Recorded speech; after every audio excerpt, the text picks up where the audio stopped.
안녕하세요. 미국 주식을 사랑하는 미주달입니다. 오늘의 주제는 채권이고요. 채권 중에서도 장단기 금리차에 대해서 왜 중요한지 한번 설명을 해드릴 거고요. 지금 적용하는 방법도 간단하게 알아보는 시간을 가질게요. 고리타분하게 들릴 수도 있겠지만 이 정도는 알고 계시면 어느 정도 도움이 되실 것 같아서 영상을 따로 제작하고 있고요. 영상이 좋으셨다면 구독과 좋아요 꼭 부탁드릴게요. 일단 요즘 채권 가격이 계속 내려가고 있어요.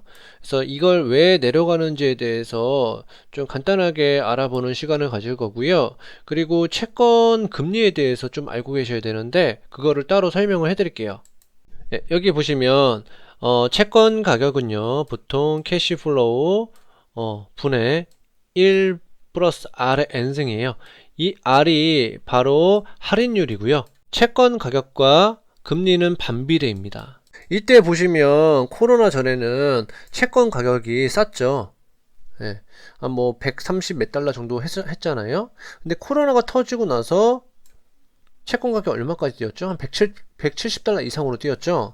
이 말뜻은 뭐냐면 경기가 어려워지면 사람들은 가장 안전자산인 채권을 찾습니다. 그리고 경기가 좋을 때는 굳이 채권을 찾지 않습니다. 그래서 가격이 싼 거고요. 경기가 어려우니까 채권을 찾는 사람이 많잖아요. 그러면 채권 가격은 올라갈 수밖에 없잖아요. 그래서 이거를 금리랑 비교를 해보면 가격이 낮을 때는 그러면 금리는 어떻게 되죠? 금리는 높을 수밖에 없죠. 왜냐? 생각을 해보세요. 채권을 투자하려면 금리를 어느 정도 많이 줘야지만 사람들이 투자를 할 거 아니에요. 근데 경기가 어려우면 금리가 낮아도 사람들은 채권을 사겠죠. 상식적으로 한번 생각을 해보세요. 금리가 낮아도 채권 수요는 더 많아질 수밖에 없잖아요. 찾는 사람들이 더 많아지기 때문에. 그래서 이 정도만 알고 계시면 되시겠고요. 채권의 기본 원리만 알고 계시면 제가 다음번에 설명드릴 그래프를 이해하시는데 도움이 되실 겁니다. 여기는 프레드라는 사이트고요. 혹시나 모르시는 분 계실까봐 다시 한번 설명드립니다. 이 선은 장단기 금리차 선이고요. 이 선은 나스닥 인덱스 선이에요. 지금 보이시죠? 그래서 이 빨간 선은 나스닥 선이고요. 이 선은 장단기 금리차 선입니다. 그래서 이제 한번 시작을 해볼게요. 여기서 장기 금리 있잖아요. 장기 금리는 10년물 채권 금리를 얘기를 하고요. 단기 금리는 여기 2년물 채권 금리를 얘기를 해요. 단기 금리는 보통 뭐라고 얘기를 하냐면 물가라고 얘기를 하고요. 그리고 장기 금리는 물가 플러스 경기라고 얘기합니다. 두 개를 빼면 경기가 나오는데요. 이 말 뜻은 뭐냐면 경기가 나온다는 소리는 무슨 말이냐면 이게 만약에 역전이 되잖아요. 단기 금리랑 10년물 금리랑 역전이 되면 경기는 안 좋다라는 거고요. 경기가 침체된다라는 말이고요. 만약에 10년물이 더 크고 2년물이 작으면 당연히 경기가 좋아진다라고 얘기를 하는 거예요. 그러면 지금 현재로서 보자면 현재는 계속 그 장단기 금리가 올라가고 있는 중이잖아요. 경기가 좋고 지금은 주식을 해도 된다라는 걸 얘기를 드리는 거고요. 그러면 여기 보시면 장단기 금리가 역전됐죠. 그럼 어떻게 됐죠? 경기는 안 좋아지죠. 그러면 나스닥은 어떻게 되죠? 곤두박질 치죠. 이때가 어떨 때죠? 닷컴 버블이랑 지금 뭐 9.11 테러 사건이 있을 때잖아요. 그러니까 이걸 보여주고 있고요. 또 한 가지 보여드리자면 지금 여기도 보시면 장단기 금리가 역전됐죠. 그러니까 나스닥은 어떻게 됐죠? 곤두박질 쳤죠. 이때가 뭐가 있었죠? 서브프라임이 있었죠. 또 한 가지 여기도 보시면 코비드 19 전에 장단기 금리가 한번 제로로 찍은 적이 있습니다. 그러면 어떻게 되죠? 나스닥은 내려가죠. 여기 보이시나요? 여기 보이시죠? 그래서 제가 설명을 드리고 싶은 건 뭐냐면 이 장단기 금리가 역전되거나 제로가 된다면 경기가 침체된다라는 신호고 가장 위험 자산인 주식을 어느 정도 처분을 하셔야 됩니다. 그래서 그 말을 얘기를 해드리는 거고요. 이거를 응용해서 한 가지를 더 보여드릴게요. 한 가지 응용할 게 있는데 은행에서 예대 마진이라는 게 있습니다. 그게 무슨 말이냐면 예대 마진은 주택대출 있잖아요. 주택대출이 보통 장기금리잖아요. 그죠? 그리고 예금금리가 단기금리죠. 예, 그 두 개를 뺀 게 바로 장단기 금리차입니다. 두 개를 뺀 게 장단기 금리차고요. 그러면 생각을 한번 해보세요. 상식적으로 기준금리가 내려가잖아요. 그러면 예금금리가 내려간다는 소리죠. 예?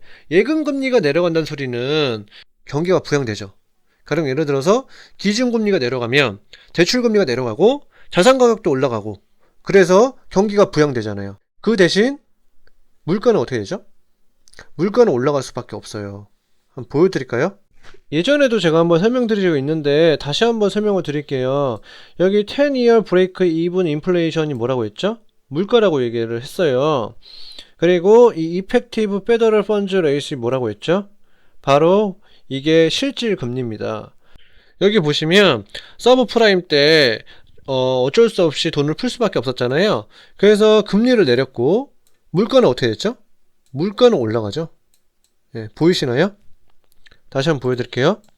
여기 보시면 물가는 곤두박질 치면서 내려가는데 금리를 내리니까 같이 내리니까 물가는 올라가고 있죠. 돌아와서 얘기를 드리자면 그 예금금리 있잖아요. 이 예금금리가 내려간다는 소리는 경기가 부양된다라는 거예요. 근데 만약에 예금금리가 올라가면 어떻게 되죠? 장단기 금리가 역전되잖아요. 역전되면 경기가 침체가 되겠죠. 그래서 제가 다시 한번 정리를 드리자면 보통 페드는 기준금리를 내리면 대출금리도 내려가죠. 그럼 자산가격도 올라가고 경기가 부양이 돼요.